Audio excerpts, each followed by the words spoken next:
banyak dari saksi-saksi itu yang kemudian ditanya apakah di sana itu ada investor asing dan asing, ada oligarki, mereka menjawab ada.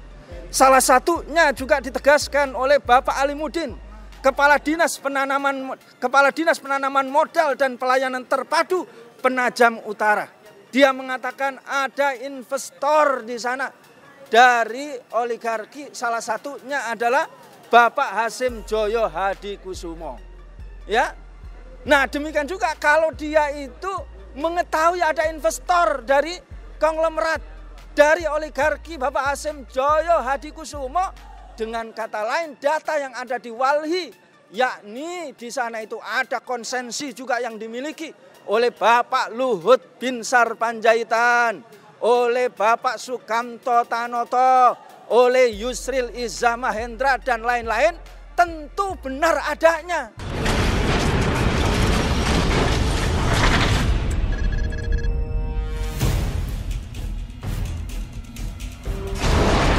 Assalamualaikum warahmatullahi wabarakatuh.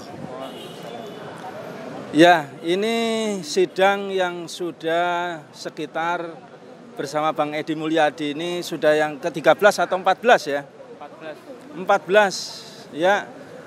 Sidang ke-14 ini semakin terang benderang ya, bahwa sidang ini penuh dengan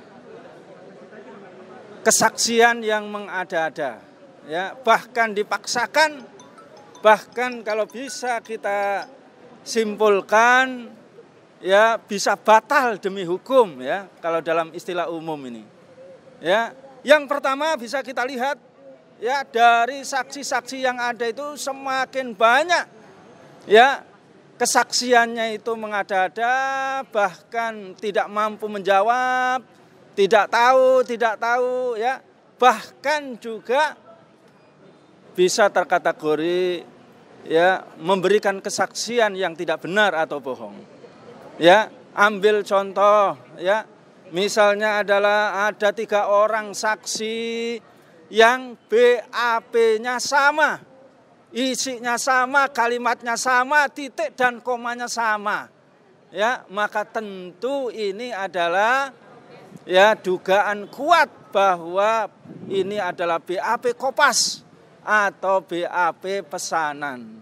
Karena mustahil ya saksinya itu berbeda, di BAP tempat yang berbeda, materinya juga tentu berbeda.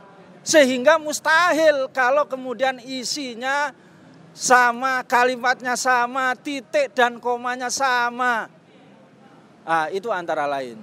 Yang lain juga bagaimana ketika JPU dulu bersikeras bahwa Bang Edi Mulyadi ini adalah termasuk melakukan hoax, atau dia salah satunya adalah dia bukan wartawan, tapi dia mengaku wartawan. Ya, ini sangat lucu sekali. Kenapa? Karena Bang Edi jelas menunjukkan kartu anggota sebagai anggota wartawan di PWI. Yang lain juga banyak para saksi yang menyebut berkali-kali Bang Edi ini adalah wartawan senior. Ya, berkali-kali saksi dan tidak dibantah oleh JPU. Ya. Nah, ini contoh keanehan, kejanggalan ya dari kemudian saksi-saksi yang ada. Demikian juga ada saksi juga dari Kementerian SDM yang mengatakan dia ahli tambang. Ya, ditanya banyak juga melakukan jawaban yang tidak tepat. Demikian juga ketika ditanya tupoksinya berapa, dia mengatakan tidak tahu. Masa tenaga ahli dia mengatakan tidak tahu tupoksinya. Kemudian ya majelis hakim mengatakan coba kira-kira berapa, kira-kira saja. Dia mengatakan 120 tupoksinya. Ya, ternyata salah total saudara sekalian ya. Tupoksi dia ternyata hanya 115 saja.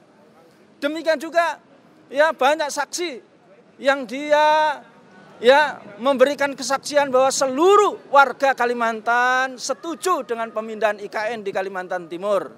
Demikian juga suku Dayak itu juga setuju semuanya pemindahan ibu kota IKN di Kalimantan Timur. Tapi ketika ditanya kenal dengan Walhi Kalimantan enggak? Kenal. Dia menolak atau tidak? Tidak tahu. Kenal dengan Jatam, ya, jaringan tambang Kalimantan, kenal tidak? Kenal. Dia menolak pemindahan IKN di sana dan itu merugikan rakyat? Tidak tahu. Aman demikian juga? Ya, tidak tahu. Ada suku Kalimantan dan suku Dayak yang menolak? Tidak tahu, ya. Nah, ini kejanggalan-kejanggalan yang sangat banyak sekali yang membuktikan secara jelas bahwa Bang Edi ini ya benar-benar kritiknya ini tidak ada kesalahan sama sekali, tidak ada hoax sama sekali, sehingga tidak layak untuk dijebloskan kepada penjara. Demikian juga saksi-saksi berikutnya yang sangat banyak. Justru ya sebaliknya malah mendukung apa yang disampaikan oleh Bang Edi Mulyadi itu benar adanya, bukan hoax. Ya, ambil contoh misalnya, ya, ambil contoh misalnya adalah ya banyak dari saksi-saksi itu yang kemudian ditanya apakah di sana itu ada investor asing dan asing, ada oligarki, mereka menjawab ada.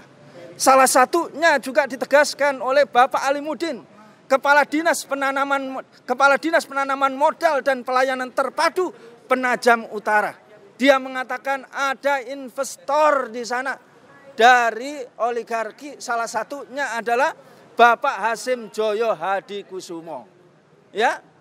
Nah, demikian juga kalau dia itu mengetahui ada investor dari konglomerat, dari oligarki Bapak Hasim Joyo Hadikusumo, dengan kata lain data yang ada di Walhi, yakni di sana itu ada konsensi juga yang dimiliki oleh Bapak Luhut Binsar Panjaitan, oleh Bapak Sukamto Tanoto, oleh Yusril Izzah Mahendra dan lain-lain, tentu benar adanya. Sehingga yang dikatakan oleh Bang Edi itu malah benar dan dibenarkan oleh saksi. Saudara sekalian, ya. Demikian juga yang ditegaskan juga, ya, ini oleh Bang Jailani Kristo, Ketua Umum LBH Majelis Adat Dayak Nasional. Dia juga menyatakan ya bahwa persoalan Bang Edi itu cuman jin buang anak saja. Ya, sedangkan yang lain-lain tidak ada.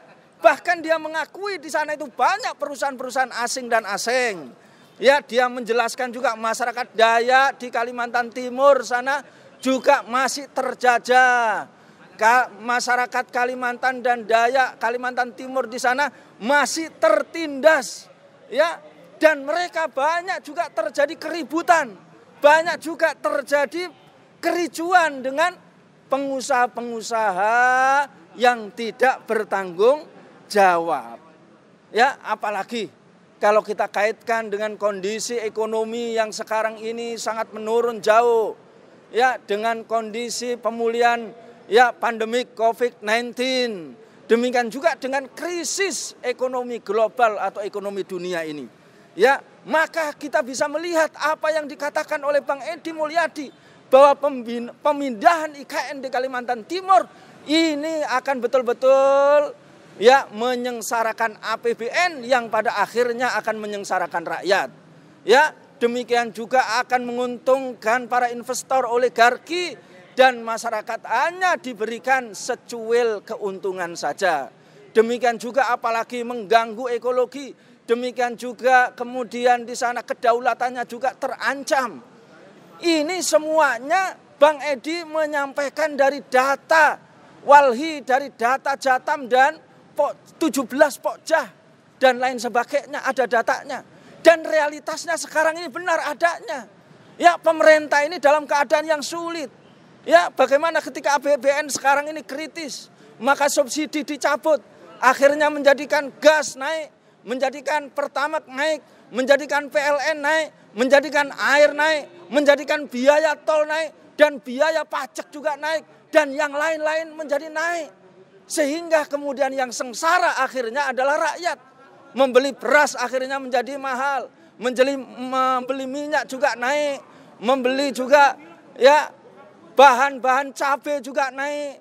Demikian juga membayar pendidikan juga naik, membayar kesehatan juga naik. Maka yang sengsara sekarang ini rakyat Dan apa yang disampaikan oleh Bang Edi Mulyadi benar adanya, tidak ada hoax sama sekali. Ya, nah ini para kaum muslimin dan seluruh rakyat Indonesia, para ulama dan juga para habaib dan para aktivis.